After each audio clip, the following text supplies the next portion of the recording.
Welcome in, everybody, to another episode of the Replacement Level Podcast. I'm your host, Chris Phillips. Here we're talking all things baseball, and we have a special guest today, Greg Zumach, who is on and joining us. He is a beat writer for the Cubs, or at least follows the Cubs tremendously, does their draft prospects, or does their draft and their prospects as well, along with following the team. So we're very excited to have him on. Greg, welcome to the show.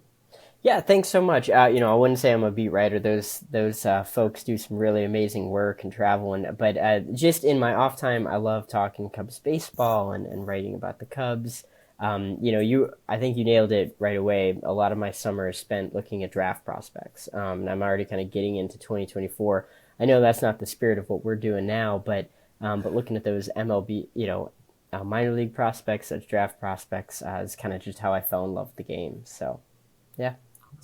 So now that you've kind of mentioned that you're looking at the 24 draft class, is this shaping up to be like a good class, or is this going to be like maybe a down class in terms of talent? Well, I don't want to say it's a down class yet. I do think that the 2023 class was a little bit special, and so I won't get into too much on that. Sure. But there's some good analysis that's out there that effectively the 2023 class was deep in part because of the COVID season, and so we had a lot of college players that would have normally been drafted and be in the minor leagues or even in the majors by this point that ended up going to college. And so we saw it really deep at the top, and then we saw it really deep, like throughout the 6th, 7th, 8th rounds. I mean, there were really good values even on day 3. And so that's going to be really hard to replicate that. I don't think that's necessarily going to happen. I do like some of the college players, though. I think there's some really good middle infielders that are there, a few college hitters. The high school class, right now, people are kind of down on it.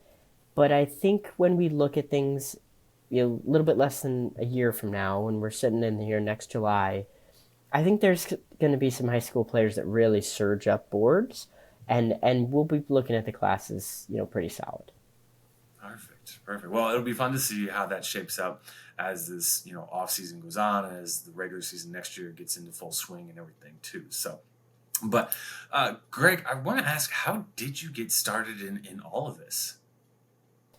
It's funny, but like I got started when there was no baseball. and, Okay. I've been following the team since, I was a little kid, and I was named after Greg Maddux, which was Wonderful. kind of ballsy from my parents because the season prior, he's pretty terrible, actually. So he wasn't the Greg Maddux that we knew. It's like the Greg Maddux from 1987, and that record wasn't that amazing. But hey, I guess it turned out pretty well.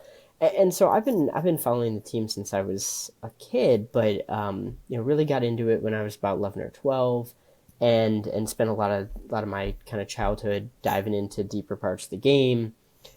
Weirdly enough, despite posting on some message boards and all that, I really started to dive into the game when there was next to no baseball. And so in the 2020 timeframe, I already started kind of making notes about, the Cubs' new scouting director, Dan Kantrovitz, VP of scouting.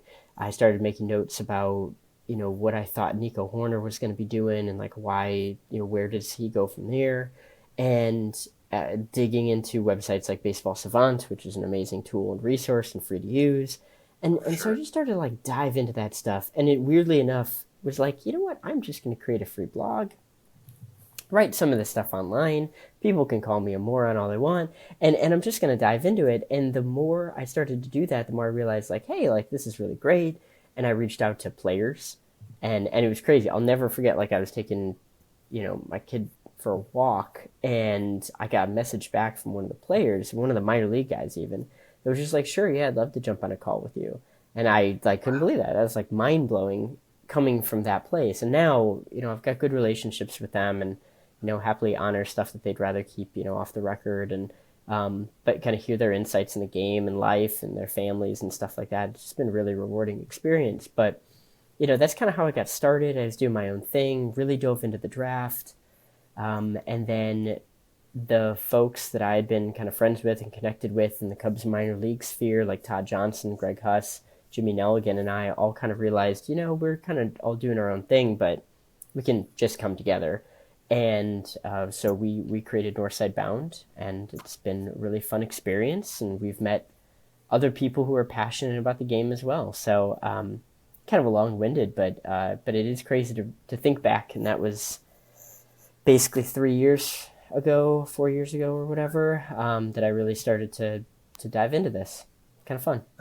That's awesome, man. That's a really cool story for sure. And the fact that, like, I'm guessing you just reached out to the player via what was called Twitter and now X.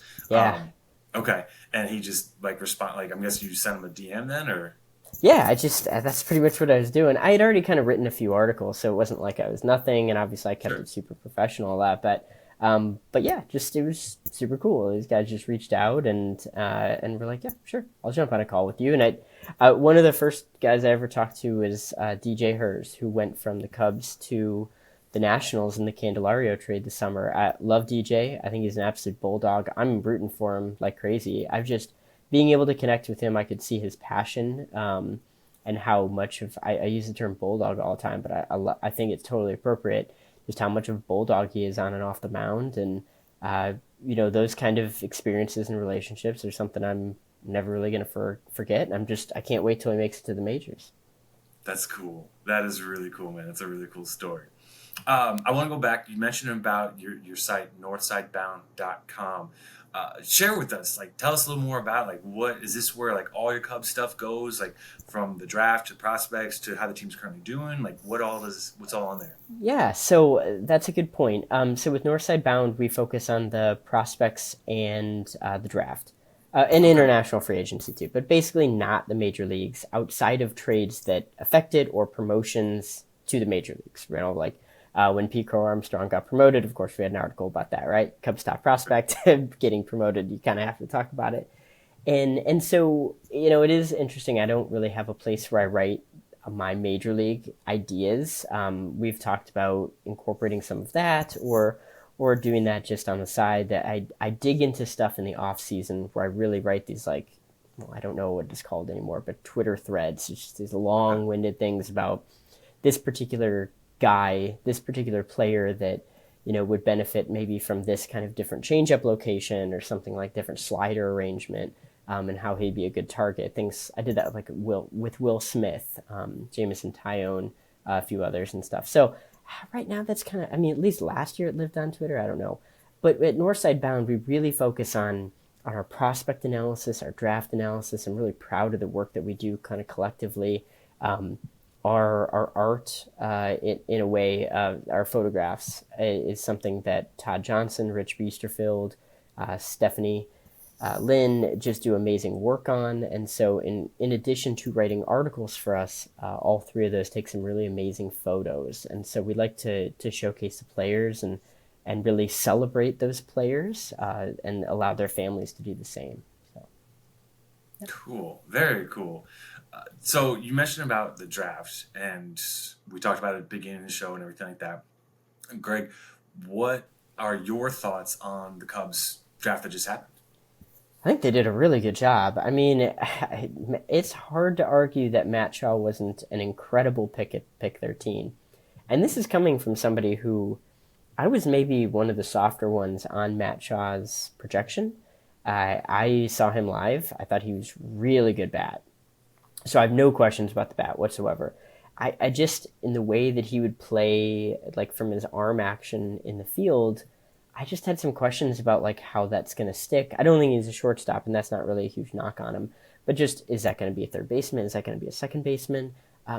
Ultimately, maybe I'm just softer on the defensive projection. I likened him many times to like a right-handed Ian Happ, who Okay. was a fantastic selection at pick 9. So to get Matt Shaw at pick 13, Ian Happ in 2015 was the ninth overall selection. To get Matt Shaw there, I think was great. He's been amazing. He's forced their hands to be up at AAA or AA, excuse me, and it's fantastic. Starting there, that anchors your draft, and I thought they took some really inspired selections in picks 3, 4, and 5. That would be Josh Rivera, shortstop out of Florida, Will Sanders, a right-handed pitcher, South Carolina, and then Michael Carrico, who kind of like a catcher. I think he's going to be catching long-term. But regardless, I just love the bat profile he caught at Davidson. Some really incredible selections. Took a few high school swings thereafter, and then I think it was their 17th, 18th, it was their 18th round pick. Brian Calmer was just a dynamite selection. He's a third baseman. The bat is absolutely playing. He and Johnny Long, their ninth round selection, they just got a bunch of big bats, and those bats are going to force their way up. And they're not all going to work out, but man, they are taking the lower levels of the minors by storm just right after they're drafted. It's really big. They took one day 3 swing on a high school player, Zaire Hope, who's been great. Very toolsy outfielder out of high school. He's been really good in the Arizona Complex League, forcing his way up to Myrtle Beach, which is their low A affiliate. Overall, I feel pretty good about it. I think the big question mark is probably second-round pick Jackson Wiggins. He was a fairly risky selection, a guy that didn't really have a ton of production success at the college level. Big right-hander, electric stuff, like unbelievable stuff. And the big question is control. The reports are from the fall is that he looked amazing, just absolutely electric, and then unfortunately had to have Tommy John surgery. If he comes back anywhere close to the form that they saw him in the fall, I mean, they absolutely nailed it. And some of the folks that saw him and some of the folks in the Cubs organization are like, this guy's the real deal. I'm a little bit more skeptical, but I'm excited to see. And the hope is that maybe he's kind of like a Cade Horton, which was another amazing selection the year prior despite some risks. So yeah, Cubs kind of rolled the dice a little bit, but there's some fun players, and regardless, you feel great about what Matt Shaw, Johnny Long, Brian Calmer are already doing. Perfect. Well, we hope he has a quick and healthy recovery for sure. You kind of mentioned Pete Crow Armstrong earlier at the beginning of the show. We've seen Jordan Wicks get the call up as well. We've seen Matt Mervis get the call up already. Is there another prospect that you think is going to get called up, and specifically, this season, or any more call-ups going to be next year? Yeah, so there's one that could happen this season, and that would be Ben Brown. Ben Brown was the player that the Cubs acquired for Robertson last year, Daniel Robertson, and David Robertson, sorry. And that was a guy that I think he ran into some control issues at AAA, which is not uncommon with the automated ball strike zone. That has caused a lot of issues across the league in evaluating players, especially when they're executing pitches at the knees, pitches on the outside corner, that in the majors or in AAA or AA or whatever would have been called a strike, that all of a sudden are walks. Then they start, losing the zone, or the ball is drifting over the plate more and they're getting hit. I think he did not benefit from the automated ball strike zone. Then he had an injury, and the word is that the Cubs still do think there's a chance that he comes back to the majors. He's been pitching in AAA. He would be really big out of the pen, hopefully. And so it is at least already on the 40-man as well. So it is at least possible that Ben Brown maybe makes it up. If I had to guess, something like the Pirates series, September 19th. I think they go Pirates-Rockies back-to-back before 2 really big series with Atlanta and Milwaukee to end the season. I could see that being the time that they could bring up Ben Brown if he's still kind of healthy and throwing well. Okay. Well, I'm going to piggyback off of Ben Brown a little bit here. Is he projected, or is the thought process with him being a frontline starter? And if he's not, is there a guy like that in the minor leagues for the Cubs, or are they going to have to go out maybe in the offseason and try and get a veteran frontline starter guy? Yeah, so frontline's so tough, right? Because there's so many different definitions. But I would say that the way I personally classify it is ace is your top 7 to 10 pitchers in the game. That's your prime Scherzer, your Cy Young winners, your and I definitely don't think he's that. Frontline is the kind of guy that I identify as about a 2 or 3, which maybe if a number 3 starter doesn't sound exciting, that's somebody that's taking the rotation at least twice in a playoff series.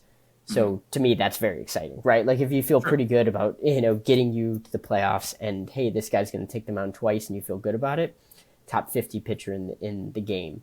And so I think that's probably, if everything keeps clicking, that's kind of the role that Ben Brown could play. It's still a bit on the rosier of projections, and some of it does depend on health, but he logged enough innings this year that I think there's a chance that he's kind of shifts. He probably debuts in a role very similar to how the Cubs have worked with Justin Steele, Keegan Thompson, a few of these other guys, where they start pitching these like multi-inning roles and then continue to build up to the point that they're actually full-time starters. And so I think that would be kind of the rosier projections from him. As if you're looking for like this guy could legitimately be a ace frontline starter, it's possible Cade Horton is that guy. I mean, everything that he came to the Cubs, one, having fairly recently recovered from Tommy John, having a pretty poor season for Oklahoma, then changed, tried to debut this cutter thing, didn't work, switched it to a sweeper, and just took off like a rocket. It was unbelievable, was a dominant force all the way through the College World Series. It was only a 5-start sample, but it was amazing. But he went to the Cubs effectively with 2 swing and miss pitches, and in the fastball and the slider, the slider's a real banger completely. And the changeup wasn't that good. The curveball wasn't that good. But effectively, you had the building blocks with the 2 swing and miss pitches. And over the course of this season, and it really started to click in about June, he switched his changeup to be more of a split change, which plays off of the rest of his stuff really, really well. And he's improved his curveball. He's now getting swing and miss on 4 different pitches. Okay. There's not a lot of guys who do that. His control is actually really good. His peripherals are amazing. And for folks who do like to dive into the stats, one of the more predictive stats is something super simple. You actually just take the percentage of guys you strike out for a pitcher minus the percentage of guys you walk. It's your K minus walk percentage. And it's pretty predictive, and he's like one of the top in minor league baseball. So including the stuff looks great, the peripherals look good, he's worked his way all the way up to Double A and is having success. I think that's a guy that, I'm not saying right off the gate you put him into the major league rotation, but like if he's making major league starts next June, I think that's possible. I think it's totally possible. So those are my 2 guys to kind of watch out for on different ends of the spectrum a little bit, but both have some exciting properties to them.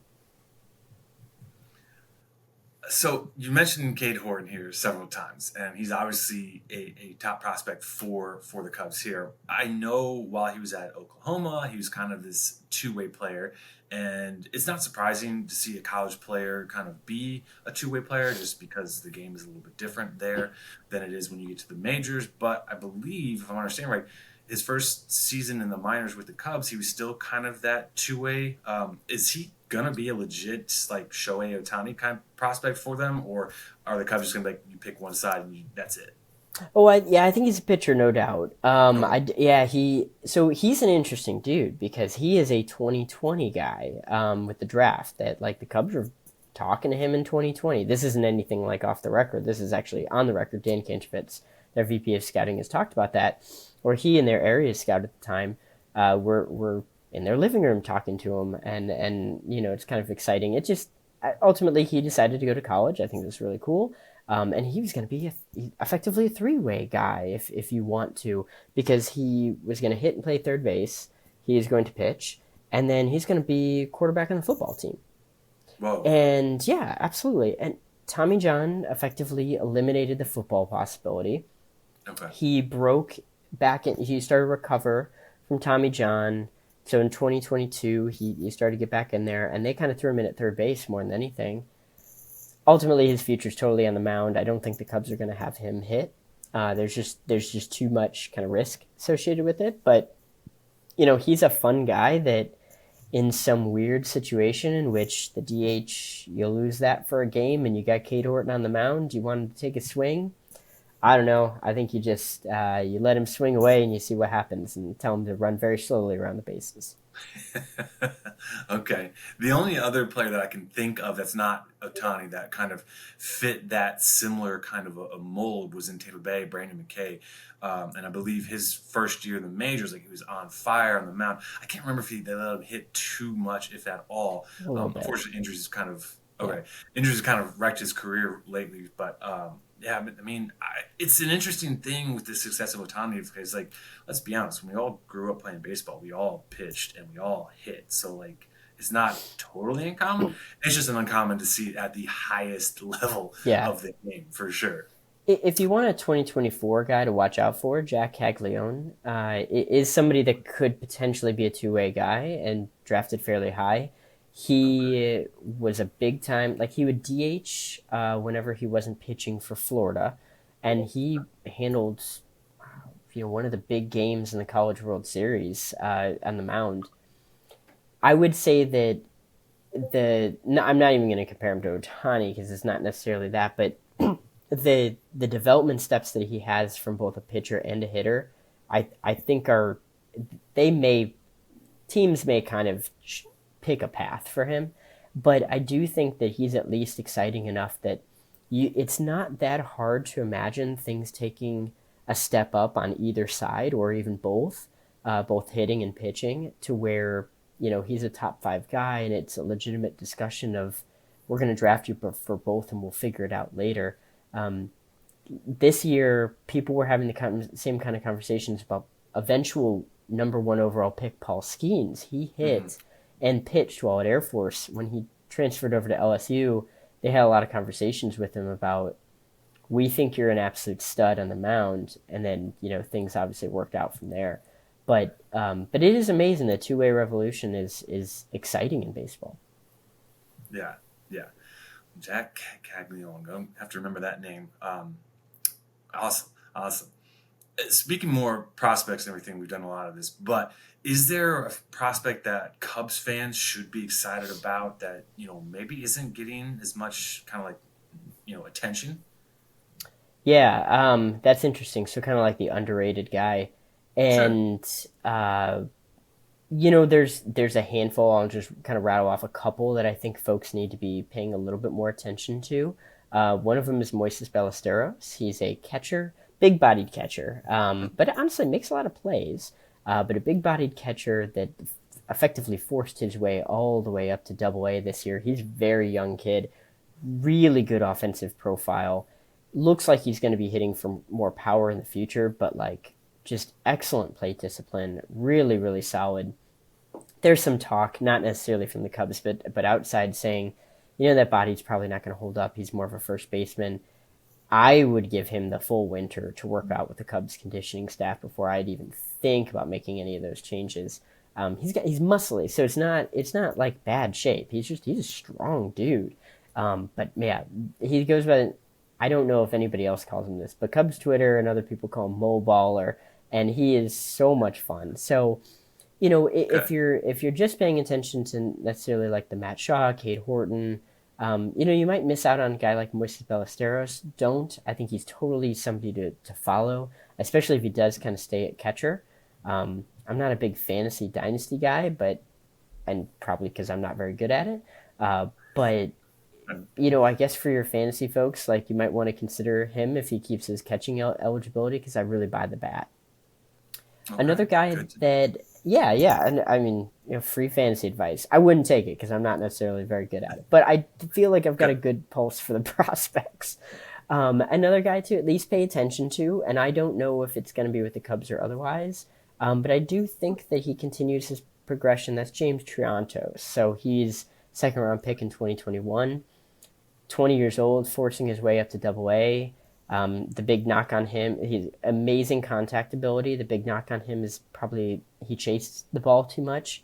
He really improved that. It's much better this year. Now, probably the biggest knock is defensively. Where does he find a home? I don't know, but I'd give him a full winter to really work on probably like second base or something like that. But just give him a full home. I think no matter where, I still am a big James Triantos believer. I think that he could have a big, top 100 overall prospect breakout next season. I hope it's with the Cubs. If not, I don't know. But sometimes that middle infield is getting a little crowded with Shaw and Rivera and stuff like that. But yeah, that's another guy I'm still a big believer on, and he's probably not getting as much kudos as he really deserves for what he's accomplished. Okay. Awesome. All right, we got to switch gears now. Yep. Enough of the prospects, because a lot of these guys we won't see probably until next season or later on down the road. And the Cubs are in the playoff hunt, for sure. Greg, what are your thoughts and feelings about their chances of winning the division, the NL Central, which, by the way, is like the craziest division I've seen in some time. And then also, if they do make it into the playoffs, which they should, their chances like in going deep into the playoffs. Yeah, winning the division is going to be really tough. I'm not. I would love it. They sit 4 games back as of when we're recording this right now, and that's a pretty big ask with like 15 games to go. So I don't know that the division is too realistic. They have 3 head-to-head games against Milwaukee.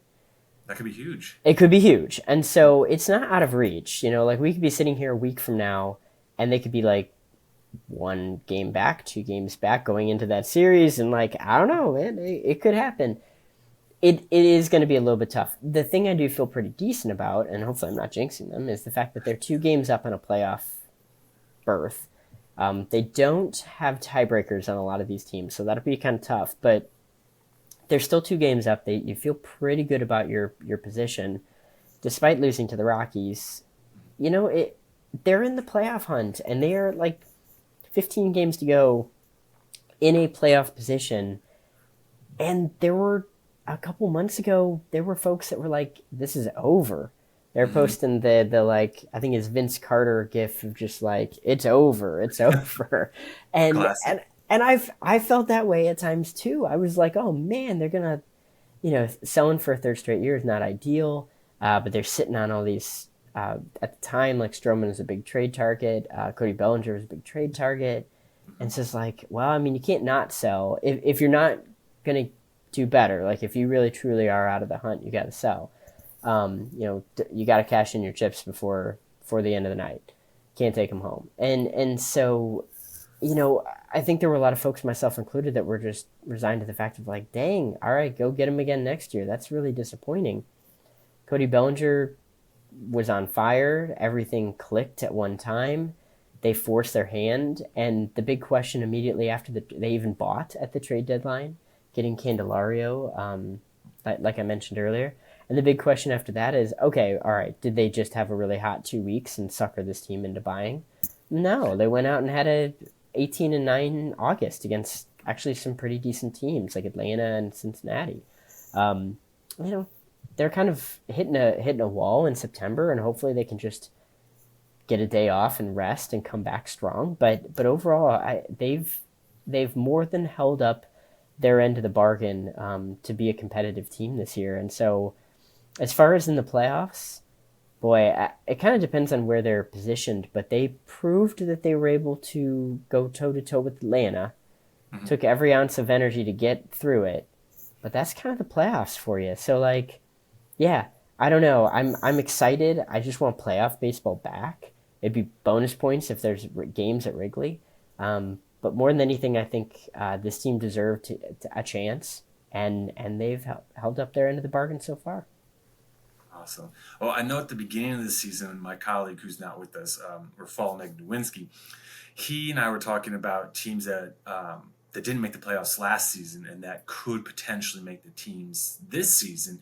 And I know I picked the Cubs as one of them because it's like, man, their offseason moves, there's not like a big headliner. Like you got Swanson, you got Bellinger, you got Stroman. Like those are all really good players, but there's obviously a lot of questions like with them and stuff. So ultimately, I chose them. Was like I feel like they could, and the NL Central isn't strong. Like they could do it. So I'm glad to see the Cubs are making my predictions look correct because then it makes me look smart, and I love that. But anyways, Greg, we'll end up with this last question here. Tell the fans here, gets a chance for you to kind of self-promote and brag. What are you working on next? What can fans look forward to seeing either at Northside Bound or following you on Twitter or anything like that? Yeah, totally. I appreciate it. And I had a really good time. Thank you so much. Chris, Good. this is awesome. But yeah, probably a few things on Northside Bound. It's crazy, but right now I'm already turning my attention to the 2024 draft cycle. I'm finishing up one piece that probably won't drop later today, maybe tomorrow, all about what I do, what's called a shadow draft. A few other people in the draft realm kind of do this too, but they draft players as if they were that team. Mm, And so like I know Brian Recca of Prospects Live has done that for years with the Giants. There's a few other people that do a really good job of it. So I'll be doing a shadow draft. And so last year, actually, this is fairly right after the draft, my number one selection was Zach Neto instead of Cade Horton. And that was in the majors, so that's kind of fun.